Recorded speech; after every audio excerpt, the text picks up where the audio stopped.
Au nom de nos plus hautes autorités, j'ai l'insigne honneur de donner lecture du décret numéro 2023-0276/PTRM du 5 mai 2023 portant convocation du collège électoral, ouverture et clôture de la campagne électorale à l'occasion du référendum constitutionnel.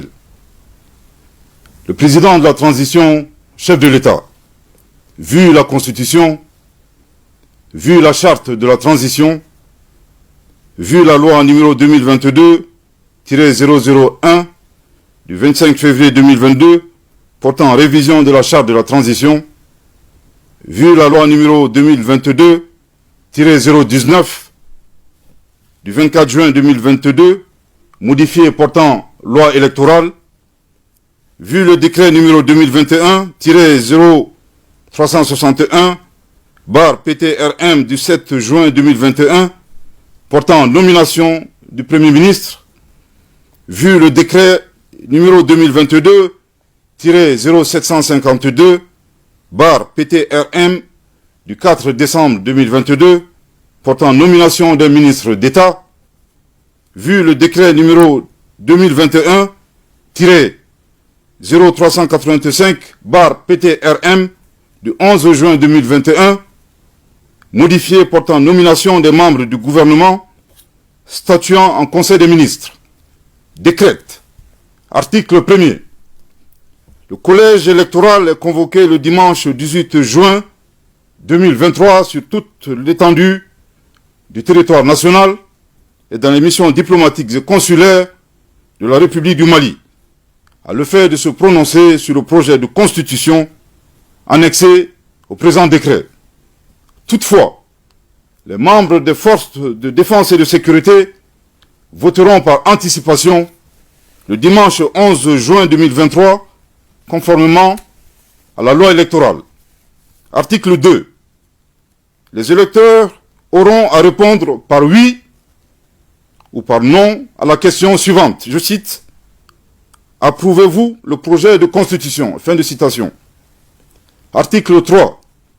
Le bulletin de vote de couleur blanche correspond au oui et le bulletin de couleur rouge au non. Article 4. La campagne électorale à l'occasion du référendum constitutionnel est ouverte le vendredi 2 juin 2023 à 0h. Elle est close le vendredi 16 juin 2023 à minuit. Article 5.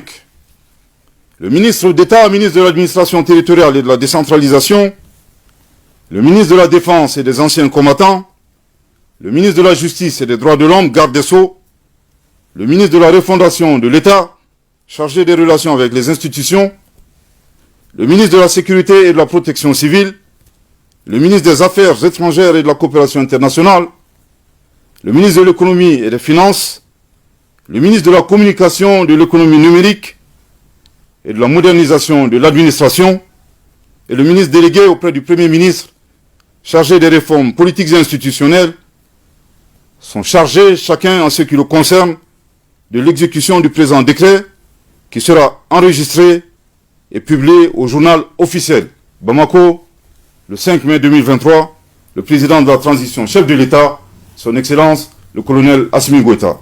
Merci de votre très aimable attention. Merci, Monsieur le ministre. Alors, tout à l'heure, nous avons une première question à vous poser. Qu'est-ce qui justifie cette nouvelle date-là pour le référendum? Merci. Avant tout propos, je voudrais ici rappeler la vision de son Excellence, le colonel Assimi Goïta, président de la transition, chef de l'État.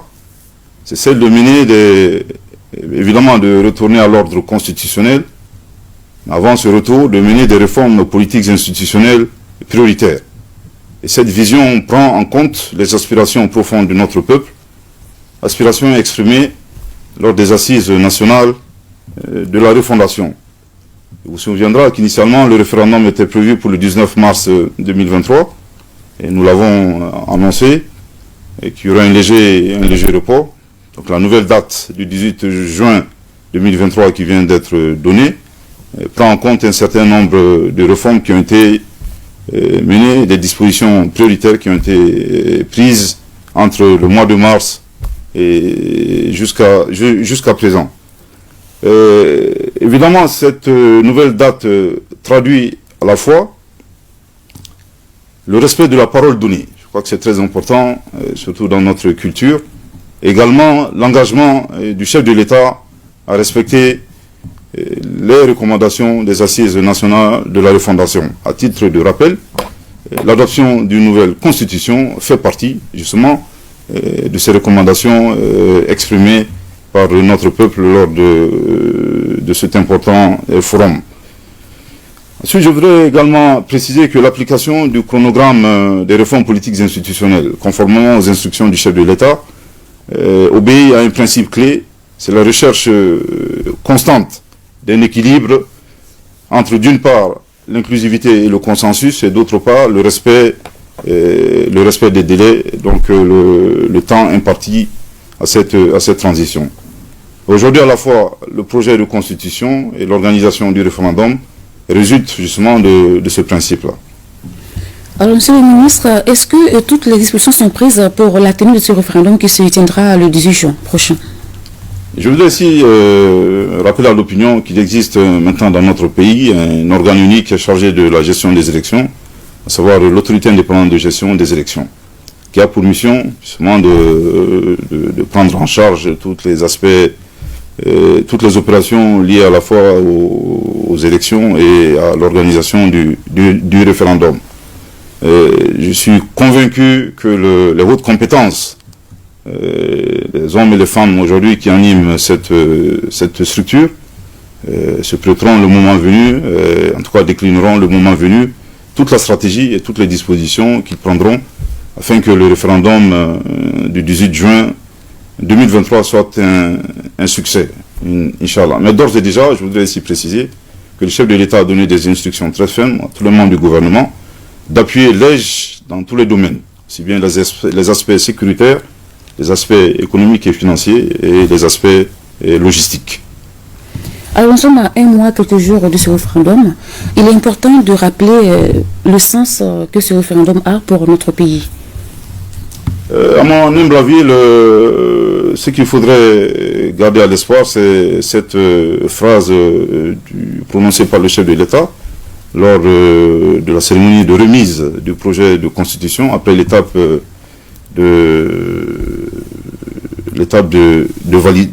finalisation.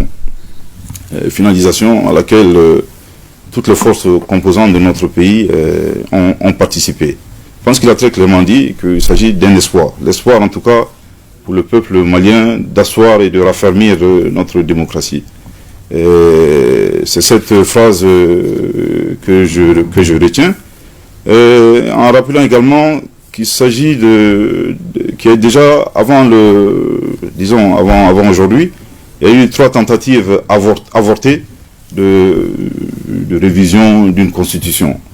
Et cela indique à suffisance qu'il s'agit d'une priorité, en tout cas d'une préoccupation pour les Maliens, en tout cas de mettre à jour et d'avoir des institutions fortes. Aujourd'hui, ce projet de constitution est l'espoir de notre pays, pour la simple raison que dans une société, dans un pays, la constitution constitue la norme fondamentale. Aujourd'hui, le socle juridique du Mali-Croix, voulu par les Maliens, commence justement par cette constitution.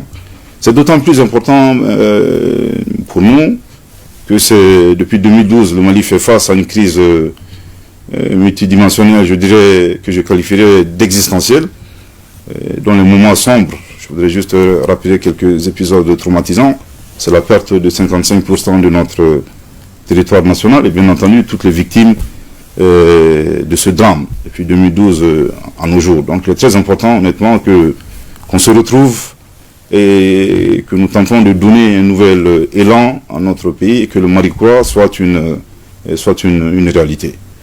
Alors, Monsieur le ministre, si vous avez un dernier message à l'endroit de vos concitoyens.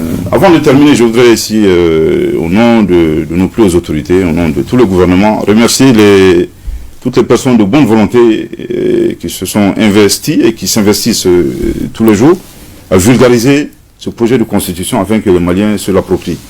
Et je voudrais aussi préciser que très bientôt, cet effort sera renforcé grâce à l'action de la commission de vulgarisation gouvernementale de la Constitution, afin que justement les Maliens puissent se l'approprier. Mais il est également important que tous les Maliens gardent à l'esprit toutes les victimes de l'insécurité dans notre pays. Il est important que nous honorions leur mémoire.